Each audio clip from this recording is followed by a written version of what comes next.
আমরা তো কাজের সূত্রে বাইরে বেরোই। এবার ধরো তোমার এমার্জেন্সিতে টয়লেট পেয়েছে বা টয়লেট ইউজ করতে হবে। সামনে তো কোনো মল বা কোনো ক্লিন টয়লেট যদি না পাও তা তোমাকে পাবলিক টয়লেটে যেতে হবে।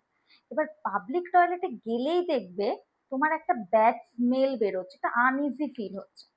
তবে সব ক্ষেত্রে কিন্তু এটা হয় না, তবে কিছু কিছু ক্ষেত্রে কিন্তু এই ব্যাড স্মেলটা বেরোয়।